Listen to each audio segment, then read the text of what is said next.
Not the way I wanted to start the week, but I guess it's kind of like the way we have to start the week. I'm sure you guys have seen the videos going around already. I know this might seem like bandwagoning and just jumping on like their conversation, but really their videos opened up my eyes to this being a bigger problem that I thought was just us, to be honest. So we're gonna talk about it today. I'm gonna give you some history about what the last like 12 years has been like working with, almost at Intel. NVIDIA, actually, Intel's been so quiet lately.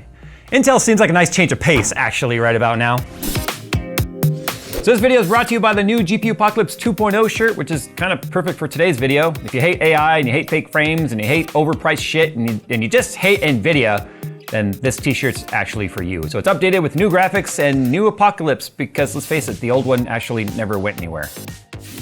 Okay, so if you guys have not watched the Steves, specifically regarding the 5060, this has been one of the most non-transparent, manipulative, just downright dirty practice when it comes to reviewing the 5060. Now, we already did our video talking about the fact that reviewers who had access to a 5060 would not have even gotten a driver that works until day of launch, which is technically today. This is the same day upload that you guys are seeing this. I was actually working on something else that I want to do that's a lot more fun, that we had to sort of pause and kind of give our 2 cents, no pun intended, actually every pun intended, regarding this whole situation. So just high level discussion here. Even Gamers Nexus has experienced direct attempt at manipulation and almost extortion in a way of how they have to do their content if they want to be a part of NVIDIA's media circuit, if you will. At this point, can we just change that term to media circus? Okay, moving on.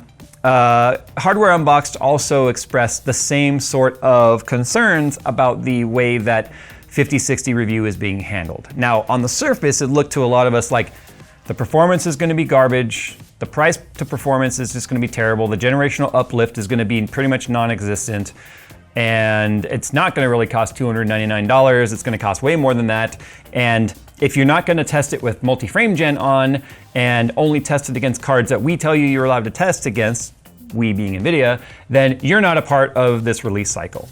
Now, we didn't hear any of that because we weren't even approached about reviewing a 5060, and that's fine, because I think I made it very clear in the 5060 Ti video as well, moving on, like I don't even really wanna review a 5060, we know it's gonna be a hot mess. However, I have a duty to the audience, which is to provide as much independent information as I possibly can for you guys to make informed decisions when it comes to buying. So had they reached out to us, I would have been all ears to review a card, but I absolutely would have turned down any of those requirements to review the card because realistically, up until right now, there's never been quote unquote requirements to review a card. This is what happens when a giant starts to feel like they're losing control. They try to rein in as tight as they possibly can the messaging and then only align themselves with people that are gonna drink the same corporate Kool-Aid and share the same message. I want to split off there for a second and say, any review that you see right now regarding the 5060, Steve makes a very good point with this too, that you have to question its validity. Now, I'm not questioning the reviewer. I think many of these reviewers, especially smaller reviewers that might just now be getting into the size where brands reach out to them, specifically like NVIDIA or any of the partners, NVIDIA partners, basically might feel like forced to have to play by their rules to be a part of the game. The problem is this shouldn't be a game. This should be a brand that is confident enough in their product to just send it out and let the product speak for itself. Now, I can understand the frustration of a brand that has put a lot of money, energy, and effort into new technology, like for instance, DLSS 4, which DLSS 4 by itself has actually been very widely praised and well received at how much performance increase there is at very, very minimal and very difficult to spot fidelity loss. It's a complete flip to the script from what we saw on the 20 series launch when DLSS first came out, where it looked like you were looking at it through cataracts. But anyway, I digress. What we're seeing now is if you don't mention our multi-frame gen, if you don't test against cards that don't even have multi-frame gen, so let me back up. Some of the claims, and I haven't personally experienced these claims because like I said, we weren't even approached for 5060 review, and I'm fine with that, to be honest. But those that apparently, and this is alleged, I was not a part of this conversation, but multiple people are reporting the same thing, and I can see NVIDIA doing this because they've tried to do similar things with us in the past, specifically regarding DLSS and ray tracing, is that if you don't agree to only test it against a 2060 and a 3060, notice the omission of 4060, because 4060 does have frame gen, just not multi-frame gen, and you cannot review it against any competitor, i.e. Intel and AMD, because guess what? The Intel Battlemage is now in the price point of 5060. Although it's kind of non-existent on the shelves, it's actually, I take that back, was the B770 or B570 is on shelves. I actually saw that at Micro Center. B580 is not, but B570 is on the shelves and it's still very relevant versus this card. Probably something we should be testing when we go buy one. Anyway, moving on. This is stacking the deck. This is forcing a review to be conclusionary with the results you expect to be shown. This is not fair competition. This is not where you are so proud of your product and you believe in your product, you're like, you know what? Put it against whoever you want. Put it against whoever you want, however you want. We're confident that our product is going to shine. That is not what NVIDIA is doing right now. NVIDIA is acting like they're scared, to be honest. But this isn't the first time we've seen this. I want to give a little history of my experiences with NVIDIA, which started off fairly positive. And then right around COVID time, 2020, for a lot of people too, it turned real sour real quick. So my first dealings with NVIDIA, very high level, go all the way back to the 900 series launch. I remember specifically it was the 980. I remember sitting in their office and them doing a VR demo, because VR was actually a big push then. Remember, we didn't have DLSS yet. We didn't have tensor cores. We didn't have RT. We didn't have any of that. Like VR performance, everyone wanted VR. Can we get 90 frames per second per eye? That's what the push was. But when the Titan first came out, not first came out, but when the Titan Maxwell came out, they flew from New York to Los Angeles to have a meeting with me, basically at the airport, like steakhouse, and then flew right back to New York because I was a smaller, much smaller channel at the time. And they flew out to have a meeting with me because I couldn't make it to their event, and then they went back. And I showed them my satirical videos of me ranting and raving and pretending to be Arnold Schwarzenegger and breaking things about how mad I was about the 780 Ti came out after I just gotten a 780, and then the Titan comes out at $1,000, which today is comical considering you'll spend $1,000 for a 70 tier card, not a Titan level card. So let that sink in. Anyway, Tom A. Peterson at the time was kind of like the senior global technical marketer guy, like he is an engineer. And then Brian Del Rizzo was the direct contact we typically had when it came to NVIDIA, when it came to global marketing and hardware. And then Brian Burke was the guy that was specifically involved with like the games technology with with GeForce and reviewers and the game technologies. So it was a good meeting. Tom was like, I showed them my satirical videos. Tom loved it. Brian was concerned that upper management would get mad if I took on a satirical approach. You guys, if you remember that Titan video, it's the one where I was packing peanuts, and then I got really mad at myself for actually liking the card, because I legit did like the card. Everything was great. In fact, Tom's quote, even back then when Brian was like, are we sure we should allow this? First of all, that should be the first concern. And it did pop into my head like, wait a minute. They're going to tell me what I can and cannot do in my own videos? So that was the first red flag, going all the way back to like 2014, okay? But I digress. Again, Tom, and this is why I love the man to death, and I really hope I get to work closely with him again over at Intel's the Arc series, the Arc stuff. He said, who are we to tell him how to make his content? That's the way it should be, and that's the way it should have been. And I think that's the last time I ever heard that from NVIDIA. Moving on, I've never been directly monetarily supported by NVIDIA, ever. Even when you guys saw the GeForce Garage thing, when we worked on Skunkworks together, the Terry Crews project, the Post Malone project, any of the reviews or builds that featured NVIDIA product were never monetarily supported by NVIDIA. Every now and then we might have got a Founders Edition card or something from them, but I always worked directly with their board partners and such, and none of that stuff was even like paid for. Like they never received money, or MDF funds, or stands for Marketing Development Funds, which means NVIDIA would pay the brand money to work with us. But NVIDIA still controls the message when that happens. So we're very against MDFs as much as we possibly can be, because then we don't know who we're actually working for. Like, is the message being controlled by NVIDIA or is it being controlled by the partner? So we are very much like MDFs are, for the most part, a no-go for us. It really depends. Like, we've done AMD MDFs. I think we've done a handful of Intel MDFs over the years.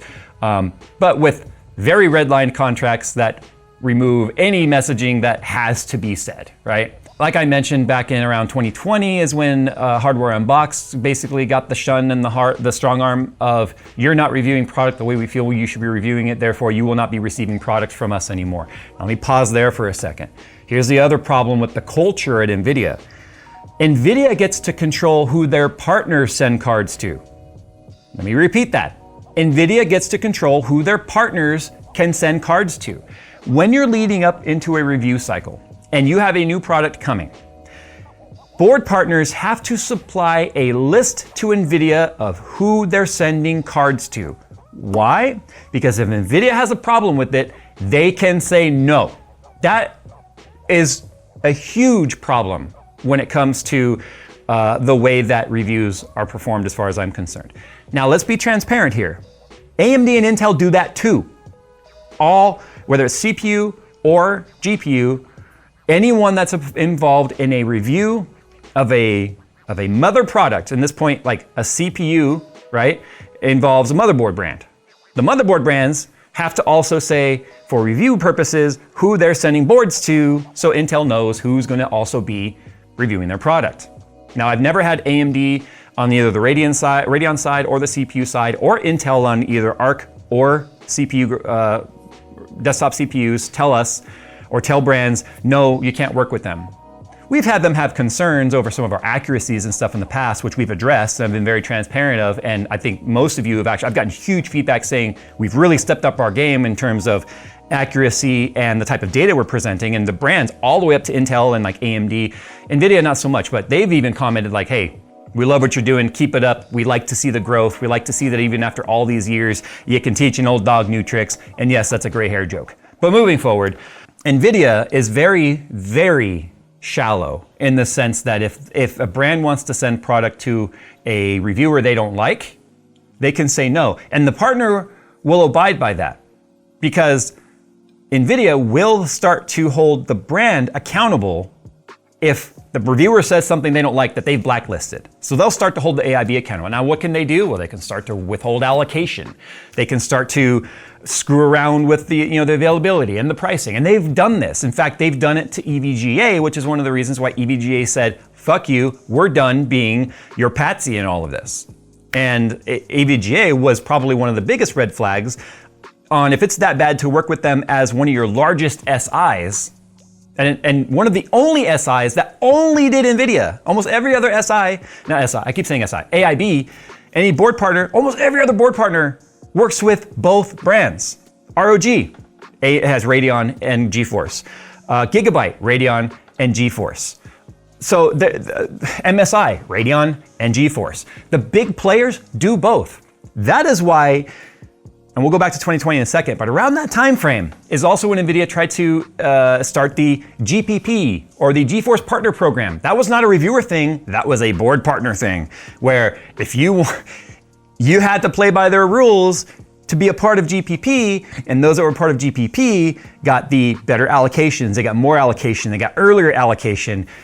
In fact, there were brands that came forward saying, hey, we're not a part of the GPP and our boards are delayed. We don't even have anything available at launch because of the fact that their allocations were withheld, specifically to try and affect their business to the point to where they had no choice but to join the GPP, which also said you could not be brand agnostic. You could not do Radeon graphics at the same time as GeForce if you're a member of the GPP. It really starts to sound like a political party at this point.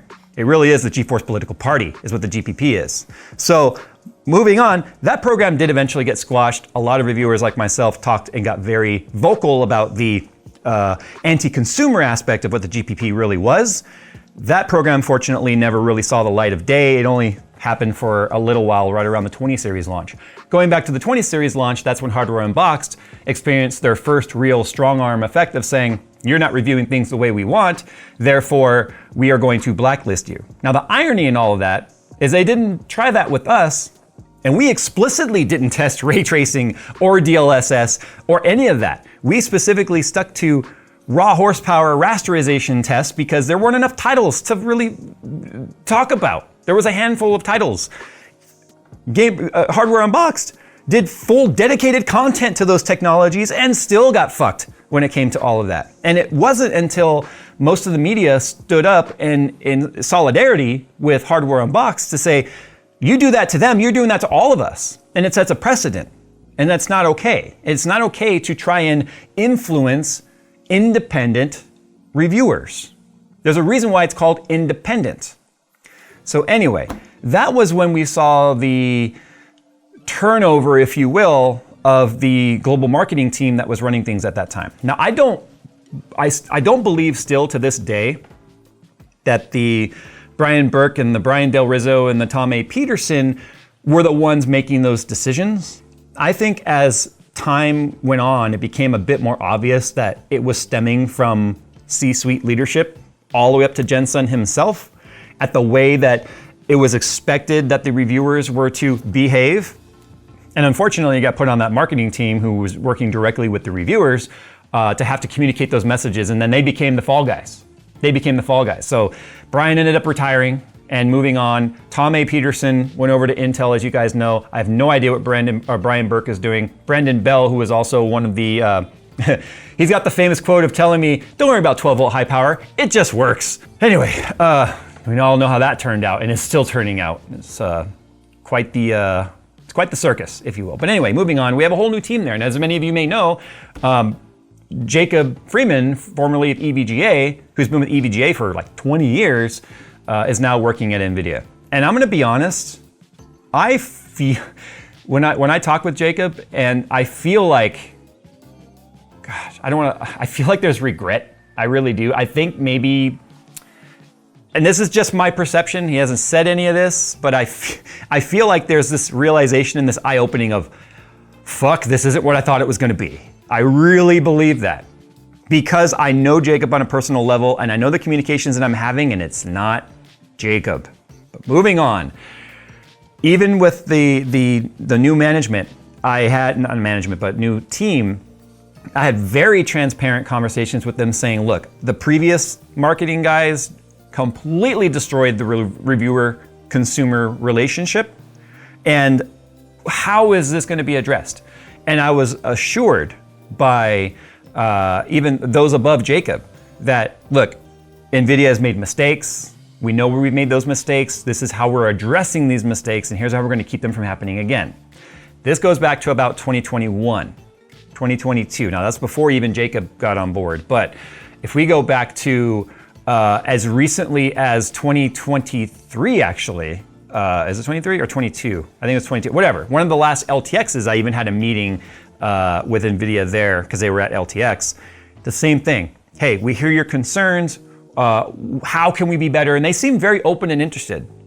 How things change in only a few years. Because again, I don't think the problem is coming specifically from the marketing team. I think it's coming from higher up. A lot of the evidence from that is just how the last showman, Mr. Jensen, has become on stage. The guy is just eating the energy of being on stage and the cheering and the whooping and all that sort of stuff.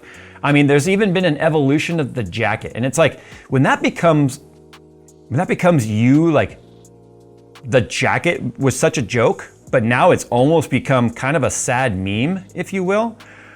I know it was like the Steve Jobs and the turtleneck, right? But to have your black leather jacket now morph into a sparkly gator print, and you're up there holding a giant silicone shield, pretending like you're Captain America, dancing around on stage.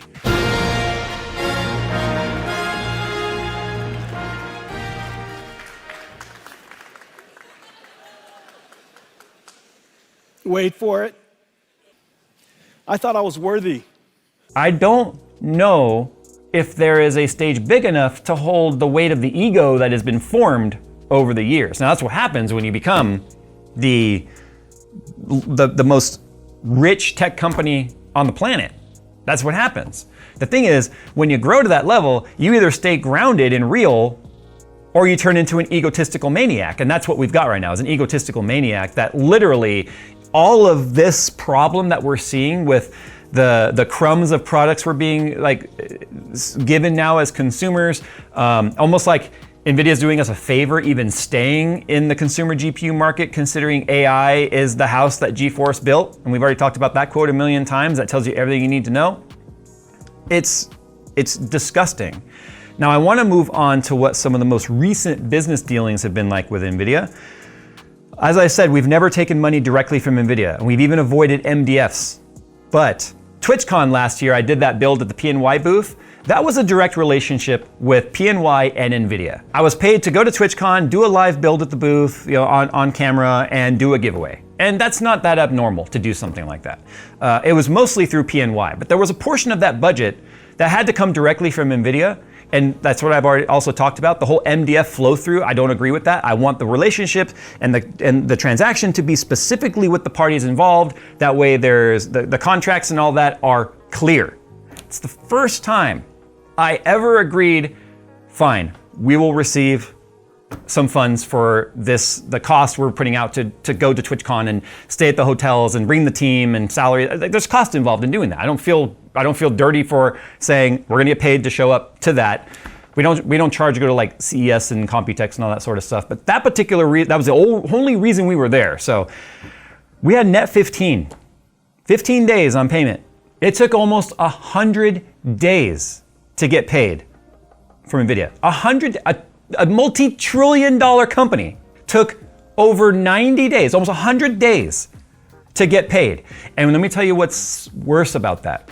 One of the reasons why it took so long to get paid, they accidentally paid someone else, thinking it was us. My corporate name, my corporate entity is not named Jay's 2 Cents, it's something else. They accidentally paid a company that had a similar name, and they would not pay us until they got refunded from that other company. You can't make this up. You can't make this up.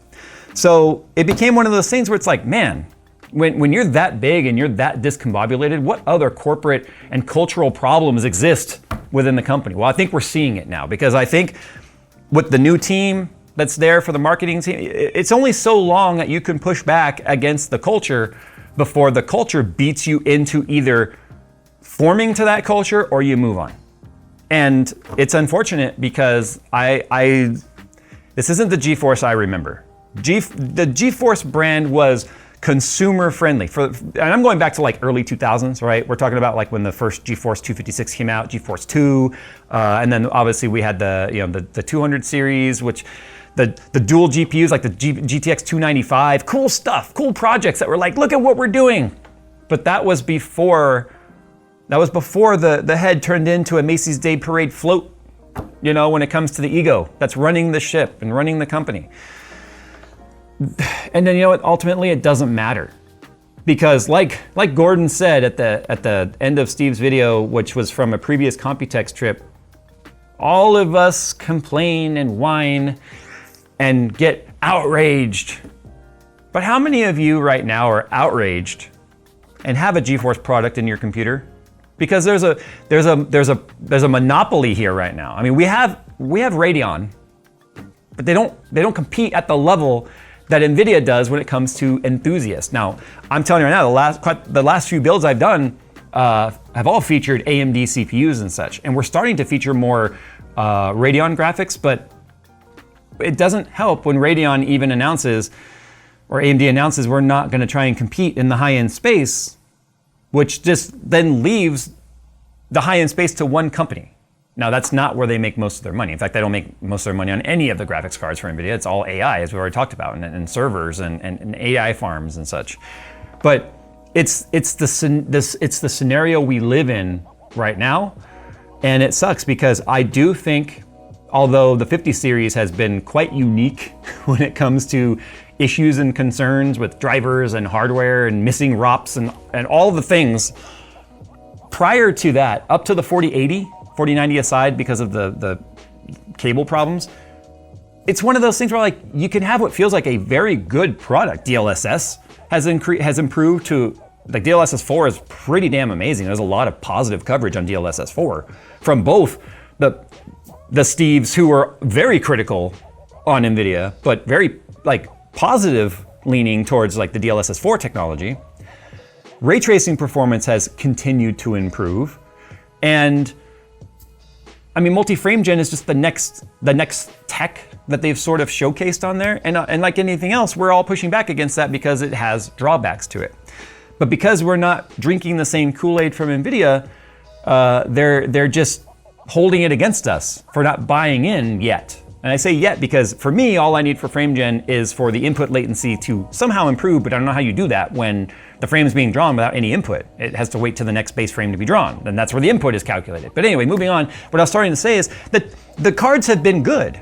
The company may have sucked, and the leadership may suck, but you can still have a good product.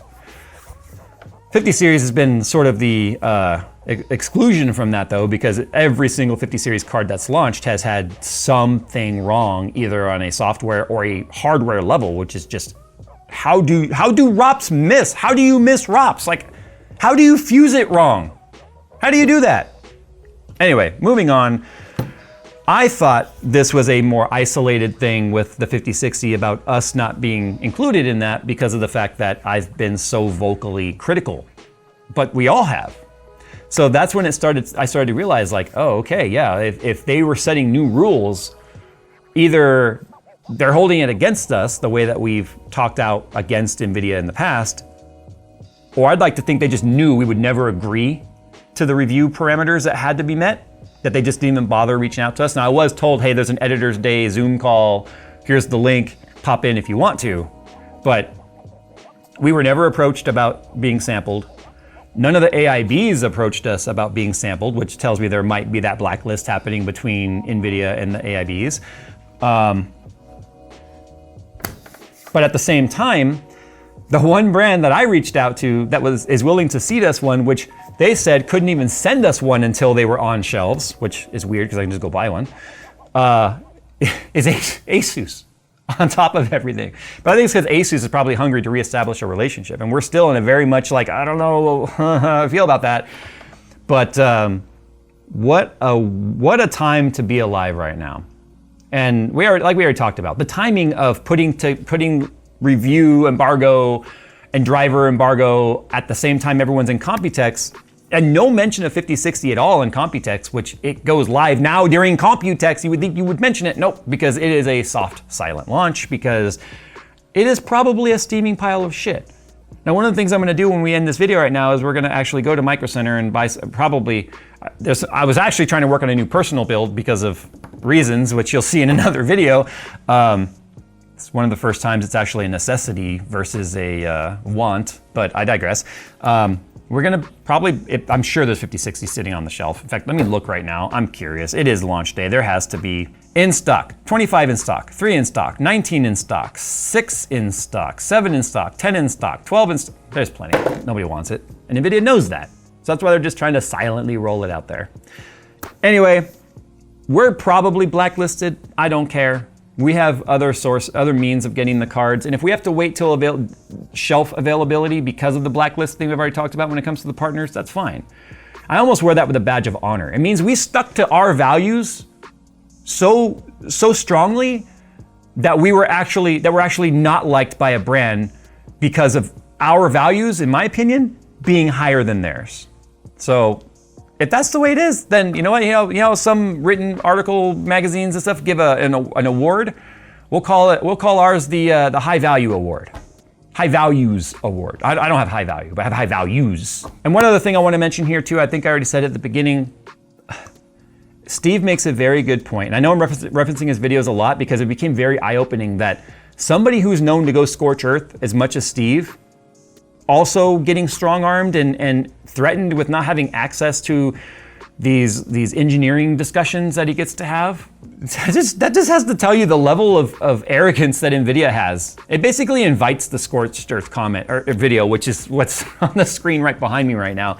But it was really eye-opening because I did think it was just us. But like he mentioned, the whole way that 5060 reviews have been done, and with it being put out public, like the requirements that it took to be a part of the launch, undermines all of us. It makes any previous review that we've done look like we agreed to those types of terms, which were non-existent in any of the other reviews. But that's the thing. If you can cast or plant the seed of doubt, then it undermines all of our credibility, including people like Steve, who quite honestly, many of you believe walk on water. I mean, I think I'd love to see Steve walking on water, to be honest, but it would keep his hair dry. But I digress. The point is, when you try this sort of stuff, you have to start questioning, well, I see a multi-frame gen chart now. Does that mean that they agreed to the circumstances to be a part of this launch? And I think that's the unfortunate position a lot of the smaller channels are in right now is, oh my gosh, NVIDIA's talking to me. Okay, I'll do whatever you want. Now, I'm not saying they did that, but I know that feeling exists of, okay, if I want to be a part of this, if I want to be legit, I want to be recognized by a big brand like NVIDIA as a real reviewer, then I have to play by their rules. And that's not what you do. That's not how you become a large, credible reviewer.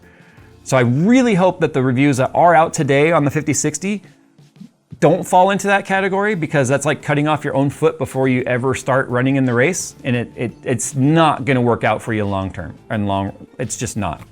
Stick to those values, and I hope that all those guys did and somehow got them through other ways. Because like I said, we are waiting on a 5060 Prime from Asus, but they told me they could not even ship it until the day it was on shelves, which is, I almost said, what is NVIDIA hiding? Because I said that in my last video, but they're not hiding anything. They're showing everything. And they're showing us all we need to know about their values. And it's terrible. But I think as long as we've got the trained monkey dancing around on stage wearing gator print, nothing's gonna change. So buckle up.